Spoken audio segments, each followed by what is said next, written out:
Hey everyone, Warwick's here. Welcome back, class. You've graduated from Brewmaster class sets, and now we are moving into Mistweaver. So again, going alphabetical, so Mistweaver is up next.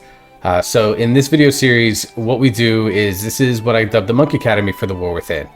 In a video series that's a total of 9 videos, this is video number 4 officially that I've recorded.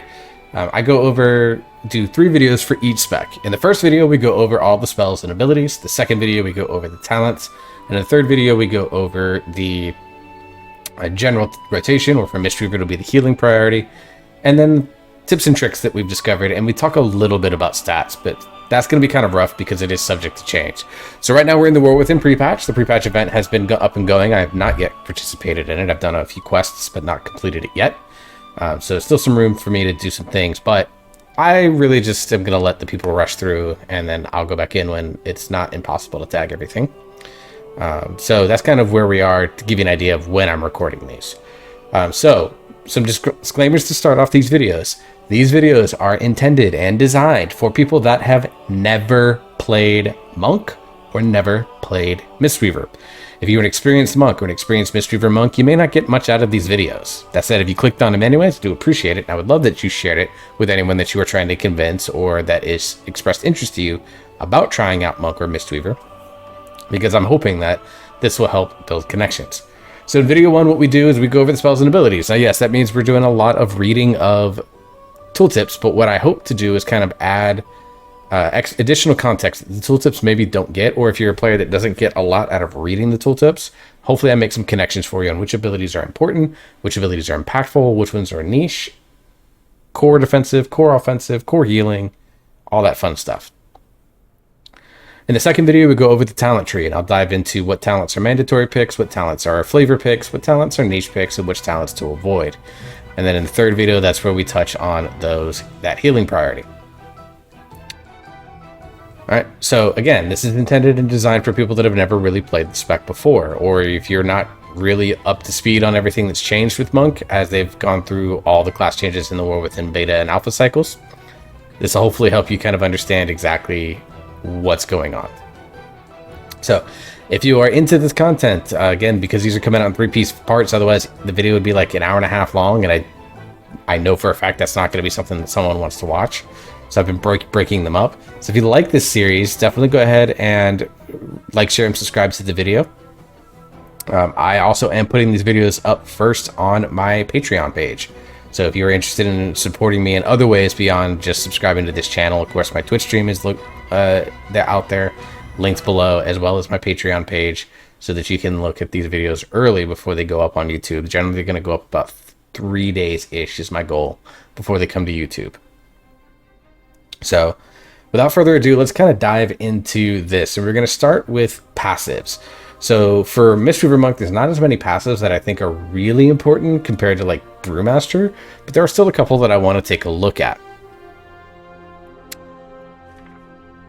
All right, and some of these are going to be more talent based, but the big one, of course, is going to be your mastery, Gust of Mists. So Gust of Mist makes it so that Renewing Mist, Enveloping Mist, Rising Sun Kick, Expel Harm, Revival, and Sheelan's Gift, Jade Fire Stomp, and Vivify. So a majority of your kit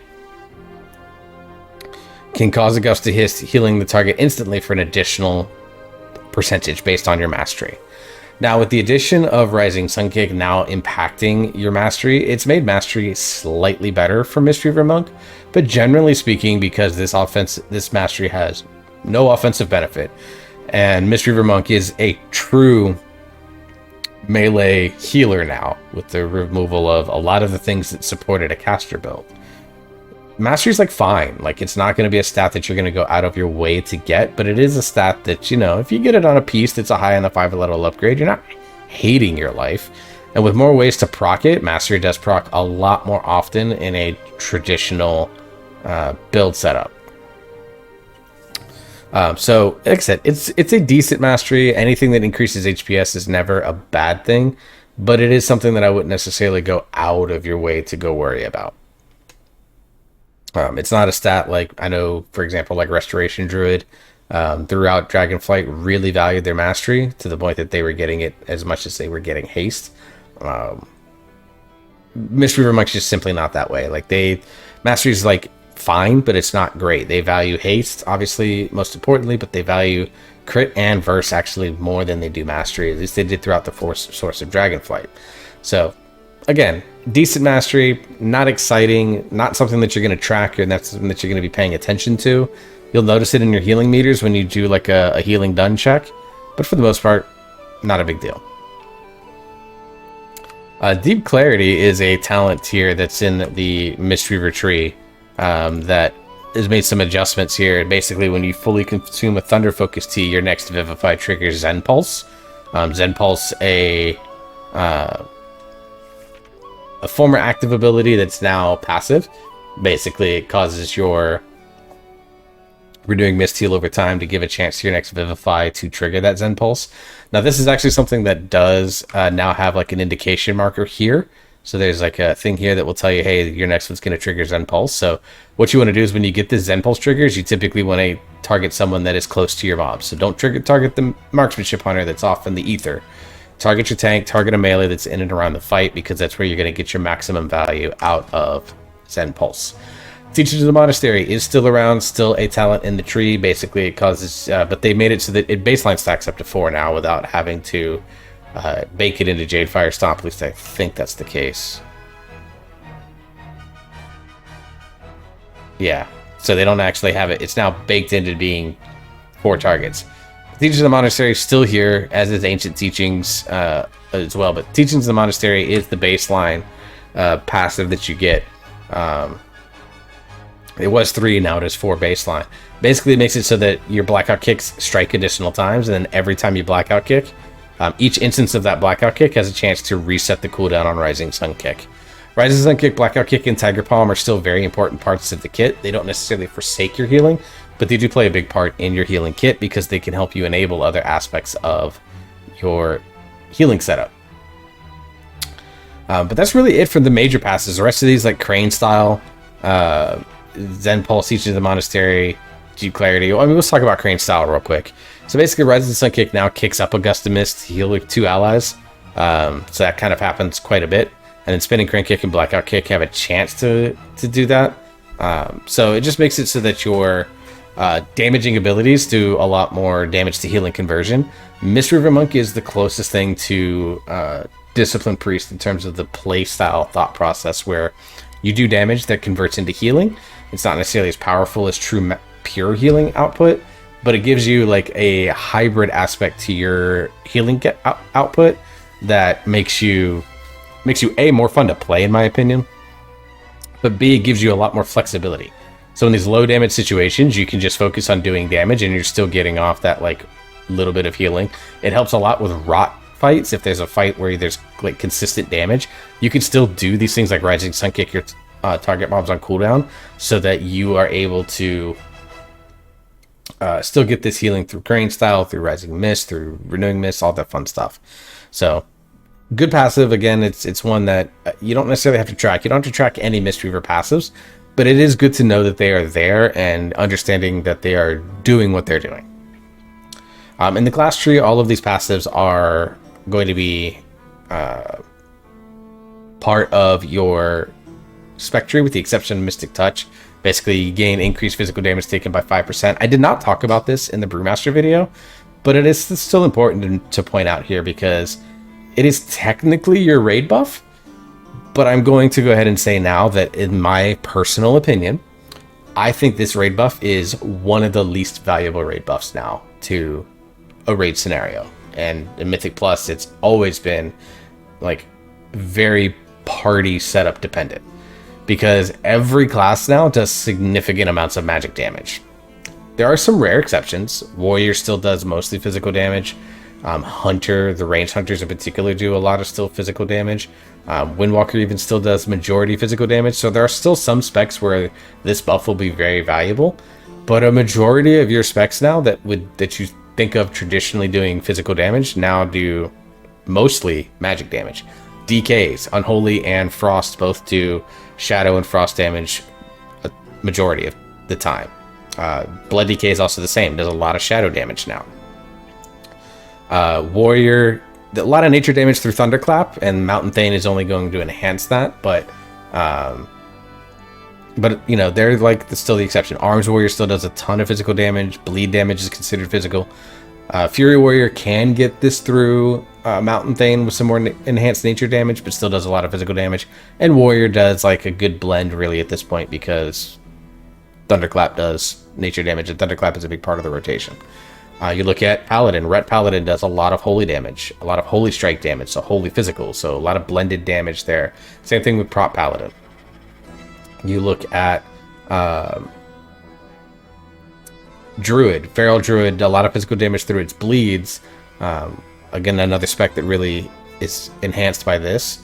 Bear Druid, though, through a Laser Bear build, does a majority arcane damage. Druid of the Claw, you can have a big physical damage build. So, like, you can see, like, a lot of these specs, they're starting to see not as much value out of Mystic Touch, but see infinitely more value out of Chaos Brand. Enhancement Shaman, ton of magic damage. Survival Hunter, ton of magic damage. Even the rogue specs, our Assassination, for example, does a lot of nature damage through its poisons. Yes, still a lot of bleed damage, you know, bleed physical damage, but a lot of that. Outlaw does see a lot more physical damage. Sub sees a lot of shadow damage built in, so again, doesn't see that same value out of Mystic Touch that it does out of Chaos Brand. So a lot of classes that you would think traditionally do a lot of physical damage aren't doing that anymore. Almost every spec has some sort of nature damage. I mean, even Windwalker Monk has nature damage through Chi Burst and through Crackling Jade Lightning, although you don't really use it that much. Spoilers for that. So, like, there's just not that same level of value for Mystic Touch. So I think it's a pretty weak passive, pretty weak raid buff. Like, I'd put it right there next to Hunter's Mark as, like, yeah, if there's a good monk spec, you'll take it, because it's never a bad thing to get a damage amp somewhere.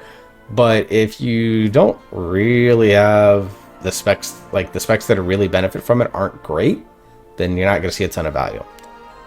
Anyways, let's move into your class. Let's move into your core healing spells. Let's start with that. Obviously, we're going to kick off with Vivify. Vivify, your main single target heal. It does do cleave healing through Renewing Mists. Has some instant cast through talents, but is also just generally hard casted as well. It's just going to be a heal that you cast a lot. So put it in a comfortable keybind, because you do use it quite a bit. And it does have a lot of value, and it engages a lot of things in your kit. It engages Deep Clarity, for example, getting that Zen Pulse trigger on target. So it just does a lot of good things. Your spell you're going to be casting a lot. Let's move over into the Mistweaver section of the spellbook here. Let's start with Renewing Mist. So Renewing Mist is your healing over time. 3 charges through the talent tree, but default, I think it's 2. Basically, it does a 20-second heal over time, and then it also does have smart healing, where if it is on a target that is full health, but there is a target within 20 yards that is not at full health, it will jump to that target that is without. We call that the Renewing Mist jump, and there's also a lot of ways to spread Renewing Mists. Now, Renewing Mist activates a lot of other things in the Mistweaver kit. It activates your Vivify Cleave, for example. It triggers off of your like Chi Harmony if you talent that into the tree. There are a lot of talents that interact with Renewing Mist. So Renewing Mist is a very important spell. This is basically a talent that you're gonna, or a spell that you're gonna be trying to keep off cooldown basically as much as possible. You're always gonna be recharging 1, 2, maybe even all 3 Renewing Mists, because there are a lot of ways that you can extend the duration on that hot. Thunder Focus Tea does that. We'll talk about Thunder Focus Tea in a little bit. Rising Mist we'll talk about in the next video, but like there's a lot of ways that Renewing Mist interacts with your kit that just make it a very powerful spell. It's not necessarily powerful HPS, but it's powerful because it enables a lot of other things. So it is one of the abilities that has the most synergies within the Mistweaver kit. So again, put it on a very comfortable keybind. You're going to be using it a lot. All right. Let's talk about Enveloping Mist. Enveloping Mist basically wraps your target in Healing Mist, healing for an amount over 30 seconds, and increases the healing received from your other spells by 40%, and then applies Renewing Mist for 6 seconds to any ally within 40 yards. So Enveloping Mist is starting to see a rise in what it does for your kit. Now, it is very mana intensive. 10,500 mana. You see Renewing Mist is only 4,500. It's more than double the mana. Vivify is 7,500. So it's even more than your single target, like, spam heal. It is an expensive spell, so you have to be mindful about how you use it. But there are definitely situations where it is very good to use. Heavy, intense single target healing, it's good to pop an Enveloping Mist onto your, like onto a tank, for example. And then you can Renewing Mist them, and then you can Vivify them, and you're going to gain all this other additional healing. Now, there are other ways that Enveloping Mist can get applied through Chi Cocoon, Life Cocoon, and things like that, but Enveloping Mist is a spell that you want to be able to use it when you know there's going to be heavy damage ramps coming in, and there are other talents that will play a factor in that. But it is a spell that you don't need to be spamming out a lot, but you need to know when it's clutch to use. So again, it's learning damage patterns, and that's what a lot of healing does. It's about learning damage patterns. But a very effective spell is just very intensive, so you have to be mindful about its use. All right. So that's really your core healing spells. It's Vivify, Renewing Mist, Enveloping Mist. Everything else is kind of built around the idea of cooldowns, or they're going to be things that are going to be like, I would say almost utility. But let's go ahead and talk about some of the other spells in the Mistweaver kit that are kind of important to note because you do use them often enough. But they are, I would classify them as cooldown style abilities. And let's start with Revival. Now this is a choice node. There's a choice node with it. It's called Renewal that doesn't remove magic effects and can be moved, or it removes magic effects but is usable while stunned. That's generally a PvP talent. Revival is one you're going to take in most PvE situations. Basically, it heals all your party members within 40 yards for a big amount, and then clears them of up to, this used to be all, but now it got capped to 3 magic, poison, or disease effects. So this was really useful if there's like a raid-wide magic debuff that goes out, you can Revival it off. Or if you get behind in a lot of your, like a Dispel mechanic, think of the Farak Dispel. Revival was a good way to just clear all of those instantly while you transition phases, or you're doing movement, or if you didn't have enough healers and you could just Revival it off. 3-minute cooldown, so you have to be mindful of using it. In raid situations, generally it's going to be scheduled to be used by your healing officer or your raid lead. In Mythic Plus situations, use it as an emergency. Oh shit, everyone's rotting out. A couple of people have debuffs. Let's just pop Revival and get that thing out there. It's a very, very powerful cooldown. So be mindful about your use of it, but know that it is going to be a button that you will be pressing often enough in raid fights that, you know, you'll have it at a scheduled time generally if you're in a very organized raid group. And in Mythic Plus, heavy damage situations where you're falling behind because of poor planning or just the damage feels overwhelming, you can pop Revival and that'll at least give you some reprieve.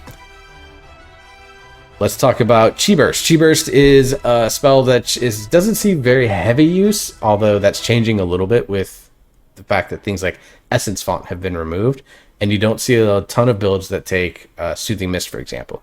Chi Burst can kind of fill that gap. Has a very quick cast time, hurls it forward, does damage, does healing.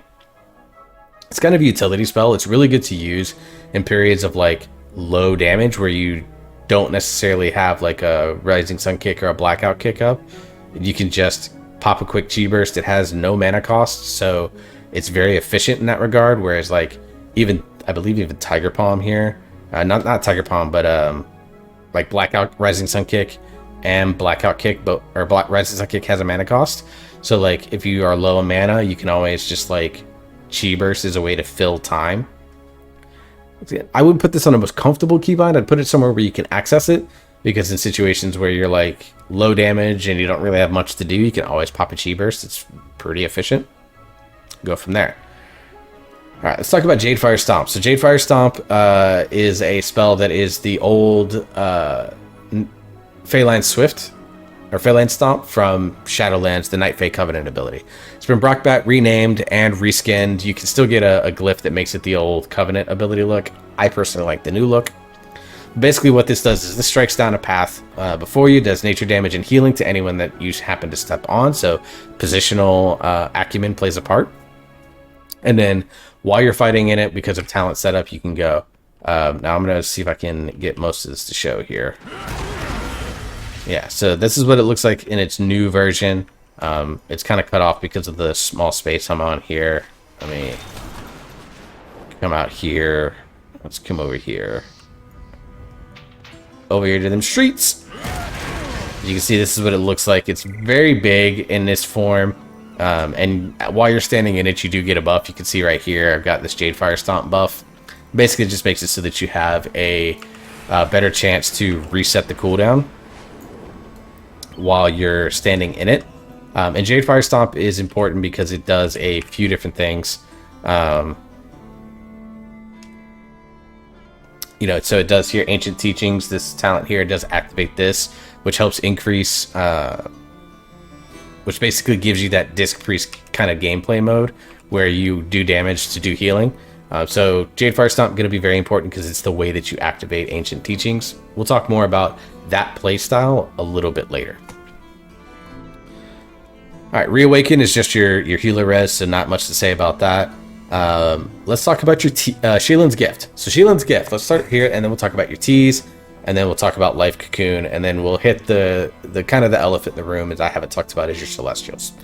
So Sheelan's Gift is a ability that is your old Legion artifact ability that has returned in this expansion. Basically, what it does is it as you're fighting, you basically have these clouds of mist that are just out, that spawn out. You can sometimes see them on the battlefield as a way to do it, but generally speaking, there's just a way to track it. It can stack up to 10 times. And then basically, when you cast this spell, it draws in all those clouds of mists, and then heals you, and I think by default it's two other allies, and then you can talent it to make it 4. And it heals you based off for every cloud. So 32,000 per cloud times 10. You can see it's a big heal, 330,000. So it's a very good like group heal button. Like I use it a lot when I know like there's a big AoE damage event. If I'll start to cast it like half a second on the ability, so that way when the damage goes out, my Sheelan's Gift hits right after it. That's something that you can do quite a bit of if you have it fully stacked, and you basically just heal that damage almost instantly. So it takes timing, you learn that stuff over time, but it's a very powerful ability. Allows you to basically have like almost a group lay on hands, and it does crit, and when it crits for a ton. So this is a very powerful ability that I recommend in all builds. In Mythic Plus builds, it's used basically as like a group lay on hands. In raid builds, it has a little bit of a different space in your kit. And we'll talk more about that when we go into the talent builds, but just so this is a very powerful talent. I have this on a pretty comfortable keybind on my MMO mouse, so that when I get it either fully stacked, or even if I get it to like 6 or 7 stacks and there's a lot of group damage going out, I can still cast it and get a big heal out of it. Let's talk about your 2 T's. So Thunder Focus T. So Thunder Focus T is on a 30-second cooldown. And basically what it does is it empowers your next spell, and as you can see here, each spell has something different. Enveloping Mist basically makes it instant cast and does an instant heal plus the heal over time. Renewing Mist gets a 10-second duration increase, so it gives you from 20 seconds to 30 seconds. Vivify has no mana cost, so it can be pretty mana efficient. Rising Sun Kick has a cooldown reduction from 9 seconds, so it's a flat 12-second base cooldown. So it gives you basically ability to Rising Sun Kick, use like 1, maybe 2 other globals, and then Rising Sun Kick again. And then Expel Harm basically makes it so that it gives you a Chi Cocoon that absorbs a big amount of damage onto a target when you use it on another like person. So like Expel Harm, let's talk about Expel Harm a little bit. It's over here. Basically, when you Expel Harm on yourself, it does like big healing, and then obviously it'll allow you to have more healing converted into damage. And then it gives you like a quick absorb shield. Generally speaking, for Thunder Focus T, the most common one that will be used is Renewing Mist. There are some scenarios where Rising Sun Kick is used, but for the most part, Renewing Mist is the safe pick. Because a longer duration Renewing Mist means that that's just more Renewing Mist that you have out at a time, which enables, again, more Vivify Cleave healing, more stuff through your talent tree, which we'll talk about. It's just very, very efficient.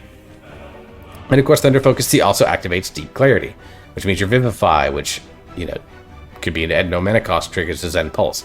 There are a lot of situational abilities. You just learn those after doing it over time. But for beginners, what I would say is when you Thunder Focus T, use it a lot. But when you Thunder Focus T, the safest pick is Renewing Mist. As you learn the spec, and as you learn damage patterns, and as you learn fights, you might discover that Enveloping Mist, or Rising Sun Kick, or Vivifies, or Expel Harms, they might have some very niche cases. But for the people that are in this guide is intended for, it's never a bad idea to Thunder Focus Tea into a Renewing Mist.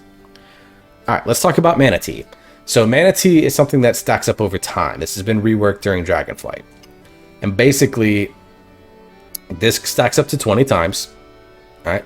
And as you gain stacks, and there's a bunch of different ways that stacks gain. Usually the most common one is just the stacks up over time. It's done like every few seconds. You gain a stack of Mana Tea, and then spells and abilities can stack it up a little bit faster. And then you can then drink this Mana Tea. Now it is a channel based on how many stacks you have. So if you're at full stacks, it's I believe 10 seconds or 20 seconds. And it restores, 3,000 mana for every tick that you consume, and then also makes it so that your spells have 30% reduced mana cost for every second that you drank for the buff. So again, a maximum of 20 seconds. Now you can use this while moving, and it makes you much slower while you're moving, so you have to be mindful of when you use it. Mana Tea is very powerful, and it is a major reason that Mistweaver Monk is one of the most mana efficient healers, because you always just have a better mana potion on demand sitting in your bars. So this is something that when you get to, there are a bunch of different ways to use this. Again, for beginners, what I would say is when you get to about 50% mana, it's probably a good idea to go ahead and chug a Mana Tea. I would even argue when you get to around 75% mana, it's a good way to chug a Mana Tea if you've got the downtime to do it. Now, if you're in the midst of a heavy healing intensive section and you hit 75% mana, I'm not sitting here telling you to go ahead and just stop all your healing and chug your Mana Tea. No, get through the healing period, and then after that, usually there's a few seconds where you have some downtime. Chug your Mana Tea. I've even done it in Mythic Plus where I've know that the tank just wants to chain pull, so I'll just chug it. I'll just tell him, hey, I'm chugging Mana Tea, so be mindful, so that I have that mana going into the fight. The mana cost reduction I think is more valuable in raids than it is in Mythic Plus. In raids, it's definitely very good because I've seen where you can use your Celestials, chug a Mana Tea, use your Celestials, and maximize the amount of time that you're getting it. It's particularly more valuable with Yu'lon than it is with Chi-Ji. But again, Mana Tea is something, again, for safety. Use it at 50 to 75% mana, and you'll see yourself getting back up to 80, 85, 90% mana very quickly, and it just makes it so that you never run really into mana issues. Not saying you will never run into mana issues. There are definitely times where you will, but this just gives you a very powerful way built into your own kit to be able to do that a lot of other healers don't actually have. At least not this as efficient, in my opinion, as Mana Tea. All right, so let's talk about your Celestials. Now, for Mistweaver Monk, there's actually two Celestials. There's Yu'lon and there's Chi-Ji. You actually do use both, and it depends on, I would say, really what content you're doing. Generally speaking, Yu'lon is going to be better in raid scenarios, and then Chi-Ji is better in Mythic Plus scenarios. Now, there are entire video series that are out there dedicated to how to use your Celestial. Megaset, who is an extremely great Mistweaver creator, who I definitely recommend that if you're interested in Mistweaver, beyond just what I can provide to you, definitely go sub to her YouTube. Go watch her Twitch stream. She plays a ton of Mistweaver and is kind of become the beacon of the Mistweaver community in terms of creators. She's the most high profile Mistweaver player out there. So definitely recommend her, and she does a lot of great videos as well that I'll definitely recommend. She definitely does stuff that's also targeted at beginners, but she also does a lot more advanced tips and tricks. So it should be very good for you if you are once you get comfortable with the spec, you want to learn, okay, how can I push it a little bit more? Megaset's going to be excellent for that. As not a Mistweaver main, but someone that loves the spec, I can definitely give you beginner and intermediate tips, but we'll recommend her. That aside, let's talk about this. She made us a video that's in Dragonflight. I think for the most part is going to carry over into the War Within, but who knows? Class changes are always kind of unpredictable. But how to use these Celestials. Yu'lon is much more straightforward than Chi-Ji. But basically what Yu'lon does and what Chi-Ji does is that when you summon these, they give you an extra mechanic called Soothing Breath. Basically, when you do heals or when you do abilities, these Celestials will automatically heal targets for a small hot, and then each Celestial has interactions with your kit that are unique.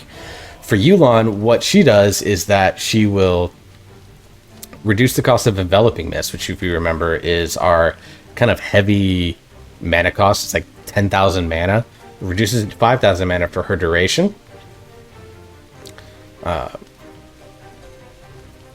So a lot of what happens with Yulon is that when you summon Yulon, you'll pick a few targets and cast Enveloping Mist on them. Now remember, Enveloping Mist also will apply Renewing Mist to targets within 40 yards of that target. So during this Yulon ramp, basically what you're doing is you spam like 3, 4, high enough haste you can get 5 Enveloping Mists in, and then you just start Vivify cleaving targets. And then you get all this cleave healing that gets amplified by the Enveloping Mist, because remember, it increases the healing received from your other spells by 40%. So you get enhanced Vivify healing, you get enhanced Renewing Mist healing, and then you also get, of course, the healing from Enveloping Mist, which is also enhanced by the fact that you're using these other spells. So there are these windows of time where we call them Yulon ramps, where you just get this very this 12-second window where you can just crank healing. Now, it is very mana intensive to do this, even at the reduced cost, 5,000 mana, a few times plus, your spells. That's why a lot of people will do a 15-second mana tea, so that you can then invoke Yulon at 30% reduced cost, which makes it around like 10,000 mana versus 12,500. And then on top of the 50%, you're getting it just makes it very, very mana efficient to do that. You can see where the synergies start to play in. Yulon is not very good in Mythic Plus scenarios because you don't want to be casting a lot of Enveloping Mists, whereas in raid scenarios, Enveloping Mist has a lot of value. So definitely consider that when you're doing this. Now, Chi-Ji, which is what you're going to use a lot in Mythic Plus scenarios, takes that damage to healing idea and cranks it. So basically what Chi-Ji does is it makes it so that when you do Blackout Kick, Rising Sun Kick, or Spinning Crane Kick, you basically gain a stack of, we call it a stack of Chi-Ji, where basically it reduces the cost of your next Enveloping Mist by 33%, stacking up to 3 times. So at 3 stacks, of course, it makes Enveloping Mist free and instant cast. And then when you Enveloping Mist, it then picks up that Soothing Breath. So it just gives you, and it gives you like guaranteed Gust of Mist, all this fun stuff. Like Chi-Ji is a pretty involved cooldown. Also makes you immune to movement and pairing effects. This was very valuable in Dragonflight when Entangling was around. That component of it is going to be pretty fight dependent, and of course pretty good in PvP. So Chi-Ji definitely you want to use in Mythic Plus scenarios. Yulon you use in raid scenarios. I could do an entire video on how to use your Celestials, but like I said, Megaset already did one, so definitely go check that out on her channel. A lot of that information still holds weight to today. Alright, so let's talk about the fact that Mistweaver Monk does have damaging abilities, and they play an integral part. So, Tiger Palm, basic damage, single target damage, stacks your Ancient Teachings so that Blackout Kick becomes more powerful. Blackout Kick, very short cooldown, you do basically physical damage. Again, with Ancient Teachings, stacking up to 4 times, you're talking, at my stats, 26,000 damage 4 times. It's not bad. And then Rising Sun Kick. Basically, you do big physical damage, also applies Renewing Mist to an ally within 40 yards of you, which obviously makes your Renewing Mist spread. You're starting to see how Renewing Mist can be spread out to targets very, very quickly. And again, Renewing Mist engages so much of the kit.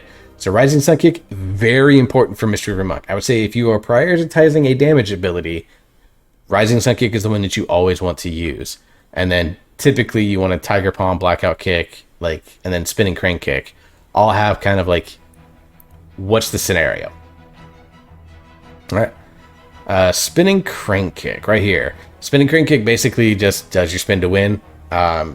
With Ancient Teachings, it does also do healing when you spin to win. So all of these abilities do damage to healing conversions when you're inside your Ancient Teaching windows, which is always happening after you Jadefire Stomp. So you can see how, again, there's this synergy between your damage and your healing. You get this kind of a Disc Priest playstyle, which makes Mistweaver Monk really, really fun. So your offensive abilities you definitely want to have on somewhat comfortable keybinds because you use them a lot. I wouldn't say to make them your primary keybinds. You want to probably do Renewing Mist, Enveloping Mist, Vivify as your 3 main primary ones. with your cooldowns of like Revival, Sheelan's Gift, and Jade Fire Stomp, and your Celestial kind of being comfortable there. But like for me, I make them the top 4 mouse buttons on the side of my MMO mouse, because that's very comfortable for me without interrupting my ability to have my healing spells at quick access. All right. So let's talk about your defensives and then your utility. So defensives, very similar to Brewmaster Monk. You get Fortifying Brew. Basically, you get 20% health, 20% DR for 15 seconds, and it's on a 1.5-minute cooldown with talents. Very powerful, good to use when you have a single target thing that's targeting you. Just a way to do good damage. Diffuse Magic gets around. Basically, it reduces magic damage you take by 60% and has the ability to remove some damaging effects from you. There's always someone that makes a full list of diffuse targets that you can have out there. It's going to be out there probably in the Peak of Serenity Discord somewhere. Definitely go check it out. Those are your main defensive abilities, because you don't take Dampen Harm anymore because it's not available to Mistweaver Monks anymore. So let's shift into your... Oh, Touch of Death technically is an offensive cooldown. Basically, you just deal damage to a target when they're below 15% health. Just kind of use it when you can. It's not a huge part of your kit, but it's a nice way to like help finish off a mob. So let's talk about your utility. Ring of Peace. Ring of Peace basically takes enemies and bounces them from the center of the ring to the outside of the ring. Good for mob displacement, gets them out of ability. It can also stop casting. So if you have a mob that's just casting out there and you don't have a way to grip them in, you can Ring of Peace them closer to your pack so that someone else can get a kick on it, whatever the case may be. You do have kick yourself. So Spearhand Strike, you definitely have an ability that allows you to have a kick. This is also like very valuable in Mythic Plus, obviously not very valuable in Raid. Paralysis, single target stun, also does have soothe properties where it will remove enrage effects if you talent into them. Very, very useful button. Very, very good to have. Detox is your cleanse. So it removes all magic, poison, and disease. So you are useless against curses. You are... so you're useless against curses, but is what it is. But magic, poison, and disease, still a very good trio set of cleanses to have. Like, not bad. I'm not upset about that. Huh. Leg sweep. Conal frontal yard stun. Good to interrupt a ton of mobs all at once. Stop damage onto your tank for a few seconds. Has a 1 minute baseline cooldown, but a lot of abilities that interact with it to reduce that cooldown. Right. And then Tiger's Lust is going to be kind of our ability that transitions us between movement, utility, and movement. So Tiger's Lust basically gives you or friendly target 70% speed and removes all roots and snares. So again, something like Tendril Root can be removed with Tiger's Lust. So there's always cases where you'll find where roots or snares come through. You can just Tiger's Lust them off yourself. Keeps you very safe.